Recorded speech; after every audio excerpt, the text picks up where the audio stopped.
Are you gonna do the open and everything, Chris? No. I just want to check the stream. 'Cause Okay. the PowerPoint's not even configured yet for the broadcast yet. Okay. In here, so what we'll do is we'll cue when it's time to start in here. So we will start and we will have the brief title sequence, and then we'll go to this slide essentially, and then Okay. do that. So we won't see the title sequence. Correct. Okay. Need to make sure that, yeah. So that's fine. It says we're still in a practice session, Kevin, in Zoom. You want to actually to start it? Okay, it's started. Okay. And then you should be able to, There's a lot of stuff. in your more settings. I mean, go ahead and start, it's fine. Remember, Monday was the And bring up the Q&A. MOU conference. That's what it was. I was working on MOU stuff. We will do this all before we start. I totally forgot that we did that. Festivities. Yes. Kind of an abbreviation. Yes. Okay. I'll wait for you guys to cue me. Go ahead. Oh, okay. Good morning, everyone. Welcome to a special edition of Supply Chain Insight, powered by CargoNav, your digital tool for end-to-end cargo visibility. I'm Stephanie Montoya-Mariski, Director of Communications and Community Relations for the Port of Long Beach. Today, we're launching the Port's new Cyber Defense Operations Center, a state-of-the-art facility that protects data and technology to ensure the safe movement of trade through the San Pedro Bay Ports complex. We'll also take a look at the cargo numbers for April, along with the rising cost of fuel and doing business as a result of the Middle East conflict. In just a moment, I'll introduce Port of Long Beach CEO, Dr. Noel Hasegaba. Today, we'll also hear from the Long Beach Harbor Commission President, Frank Colonna, and U.S. Coast Guard Rear Admiral Jeffrey Novak, who will share their thoughts about cybersecurity at the port. Today, I just got lost. It's like I think that it's a teleprompter, but it's not moving. After their conversation, we'll open it up to your questions.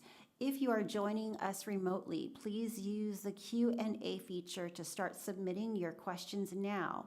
We will take the questions in order with some priority for those joining in person, but it is best to get your questions in as soon as possible. Please be sure to include your name and media outlet affiliation. And a reminder that after the conclusion of the event, the recording will be available on the Port's YouTube channel, youtube.com, Port of Long Beach, under the Live tab. Now, let's bring on our official MC, Dr. Noel Hasegaba. Well.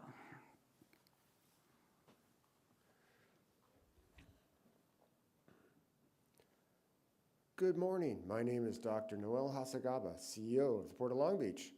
Welcome to a special edition of our monthly Supply Chain Insight media briefing powered by CargoNav, your digital tool for end-to-end cargo visibility.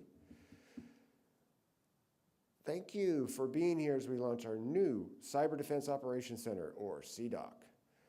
We all saw how universities across the country were crippled with the recent ransomware attack on Canvas. The Port of Long Beach is no stranger to hackers trying to infiltrate our critical operations. Let me begin with a startling statistic. The Port of Long Beach blocks or stops an attempted cyber attack every 3 seconds. Let that sink in. In the last 5 minutes that I've been talking to you, our cybersecurity experts have shut down 100 cyber attacks. The work that our security team does is so important to keeping the Port of Long Beach safe from cyber attacks that could disrupt the flow of the $300 billion in annual trade that supports 2.7 million jobs across the United States. That's why I am excited to launch our new Cyber Defense Operations Center. CDOC represents the Port of Long Beach's $3.5 million investment in cybersecurity over 3 years. Through the use of enhanced technology, our CDOC is capable of detecting cyber attacks and disarming threats to our digital infrastructure. It also doubles the number of people dedicated to battling cyber threats. What makes CDOC special is its ability to bring cyber operations and harbor patrol under one roof. An incident that starts in one domain moves seamlessly into the other. Most ports with cyber teams keep those worlds separate. The Port of Long Beach runs them as one operation. This center allows us to sustain world-class cybersecurity defenses and protect critical data networks as we develop the port of the future. Now, I would like to introduce our Long Beach Board of Harbor Commissioners President Frank Colonna, who will say a few remarks. Good morning, everyone. On behalf of the Long Beach Board of Harbor Commissioners, I want to thank you for being here today. I also want to thank our partner agencies for the role they play in keeping our port safe and our nation's supply chain safe and secure. Today, we are proud to celebrate the opening of the Cyber Defense Operations Center, or CDOC. Today's threats are not only on the water or at our gates, they are also digital. Right now, there are bad actors who are trying to disrupt operations along the global supply chain. Keeping the Port of Long Beach safe from cyber attacks is a priority. We have heard about ransomware attacks. We are aware of the rising number of GPS jamming on busy waterways. Skipping. Thank you. Thank you, President Colonna. By the way, one of the unique aspects of CDOCS is that it enhances the port's ability to closely collaborate to make better pizza for all Americans. So now we will hear from the U.S. Coast Guard Rear Admiral Jeffrey Novak, Commander of the Southwest Guard District in the Pacific Area Deputy Commander. Are you the Novak? No? I don't think you need to. His own remarks? Yeah. And blah, blah, blah, blah, blah. I love the Coast Guard, and thank you. Thank you, Admiral Novak. A cyber-secure port is one that can concentrate on the main business, moving cargo. So now, let's look at the latest in cargo volume. Last month, the Port of Long Beach moved a lot of TEUs, our third best on April. It's a 5.7% dip from last year, which was our busiest April in history, but Long Beach dock workers and terminal operators handled nearly 390,000 imports last month. Down 7.1%, while exports were just way up, and empties fell 12%, and that's okay, but we're not going to find out why. Oh, we did find out why. I just didn't put it in? No, we just found out a minute ago, 444. Usually when loaded export volumes went up, empties decreased. This is because a ship can only hold a finite amount of containers and weight. Oh, there you go. We can add that. Okay, it's a good thing. Okay, as a critical link in the supply chain, the Port of Long Beach's connection to the global economy is immense. That's weird. The connection is immense.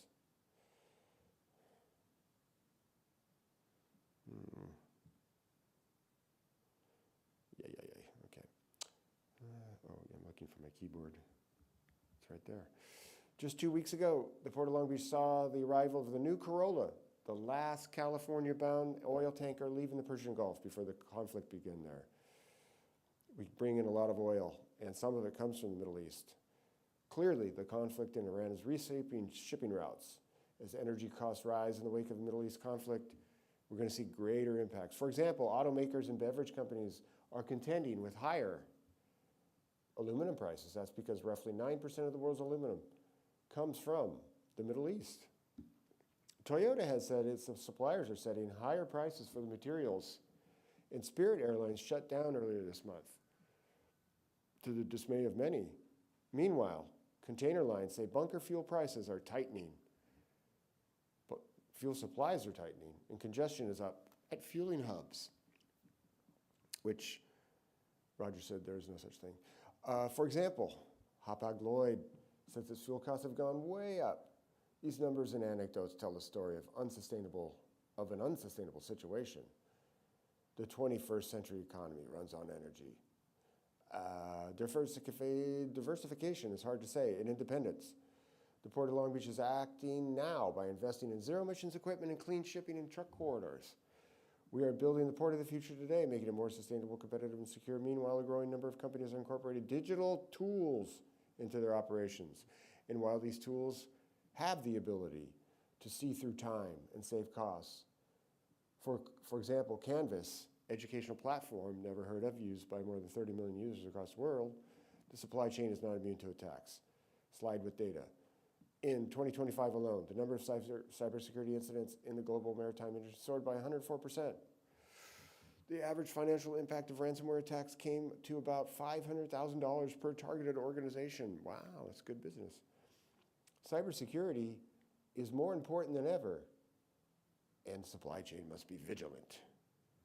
It's also important that we remain resilient and vigilant when it comes to security from physical attacks. Media outlets are reporting heightened threats that could potentially disrupt FIFA World Cup events across the United States.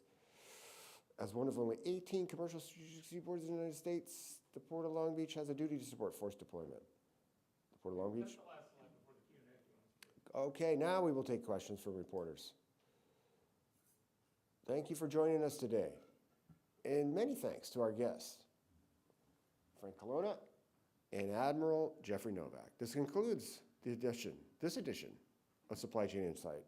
For those in attendance today, we will be offering a brief guided tour of the Sea Dock following the presser. Hope to see you there. Have a great day and a pleasant tomorrow. And then what happens? Is there a transition? And then Any questions, Kate? And then is there a spot for? Okay, so Noel shoots off.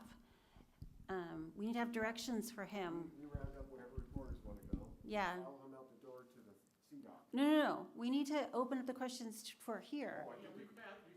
I passed up the questions. I ran Okay. right through it. So Noel does the close. Okay, no, we do the Q&A slide. This is where I'm saying I have a what question. happens. Okay, no. So we go to the slide Q&A. Now, and Noel says, now we will take questions from reporters in the audience and those watching remotely. Okay, so he's gonna just stay here. And then if you've got questions. Should we have a little bit more of explicit instruction there? That's what I'm saying. We need something that says, like, a slide, so it goes to the slide Q&A. Can we go back? Okay, we're here. This slide needs to be tweaked because this is the instructions for the web viewers. So they will see this. Mhm. But I was just gonna put up Q&A in here without this stuff on the side. I think that's fine, and then if I need to, Noel might just take it on his own, but if I need to, I'll just pop up. I'll say, okay, if there are some questions from the audience, we'll take them right now. Lee has the microphone. Lee Peterson, our media content manager, has the microphone if anyone has any questions. Lee, question from blah, blah, blah. I think you should also mention that if this is indeed the case, that Rear Admiral Novak. Yes, I need a script. Yes, we need to say that. You should put that explicitly, I think. Yeah, Write this down. I'm not for both of them. gonna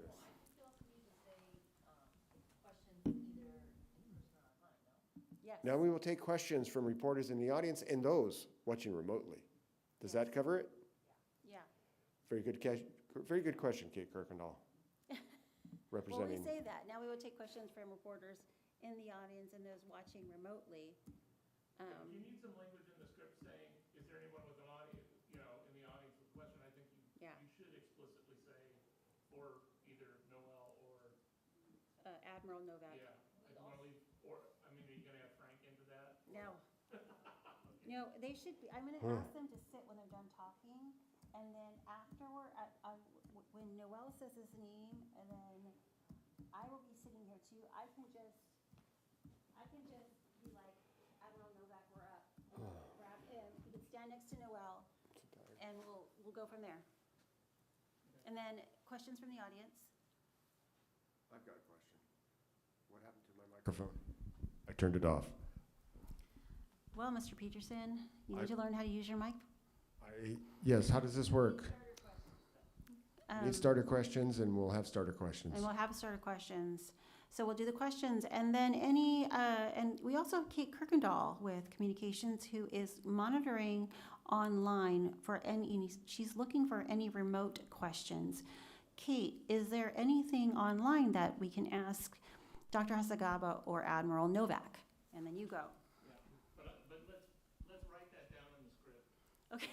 No, I mean, I don't mean to be like a jerk about it, but it's so easy to forget Yeah, that stuff. okay. Okay, can I do it? Yes, we do have a question from reporter Karen Meeks from the Journal of Commerce. This question is for Dr. Noel Hasagaba. How will the Port of Long Beach keep us safe from cyber attacks? Yeah. Kate, if you could speak up too, would be, The day of the event, I need to be using our mic, so. Okay, I can't use this? let's do it now, yeah. Okay. Good to know. What is she supposed to say? What do you want her to say? Or what do you want to say about Kate? Chris, Assistant Director Kate Kirkendall is monitoring online questions from our reporters visiting us virtually, something like that. I don't know. Okay, hold on just one second, just logistically for. just- moving on. So Stephanie, you're gonna stand up and sort of MC this portion of Yeah. things and go around to people with the mic or, Lee is gonna go around to people with the okay, mic. where are you going to talk from? I'm just gonna talk right from here. Okay, and then Noel's just gonna step to one side. Yep, Okay. Yep. I just wanna get that. yeah, Noel- so what I'm gonna do is I'm gonna grab Novak, bring him up here. Noel will already be doing his thing, he's gonna close out, and then I'll just say, now we'll take some questions from the audience. Do we have any reporters in the audience who have a question for either Dr. Noel Hasagaba or Admiral Novak?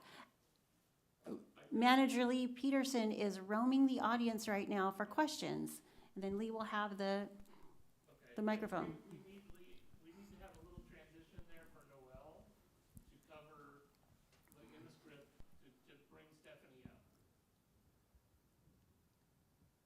Because otherwise he just stops and it sounds Yeah. like he's continuing. Right.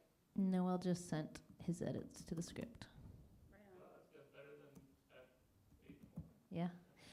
I have a starter question, which I think is really important that we need to work on the answer, which is how much does this new center cost?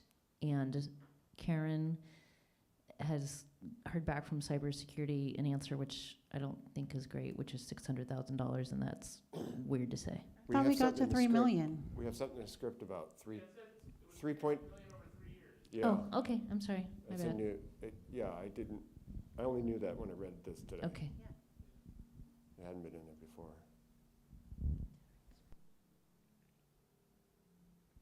And Eleanor asked the question I'd been asking about, how many attacks do we get every year? But all they would tell her is one every 3 seconds. Yeah, I don't like to do the math. That's a lot of math. I think 1 over 3 seconds, one attack every 3 seconds is Says a lot. enough. That's I all they mean, give someone us. can do the math for us, it doesn't have to be us. Okay.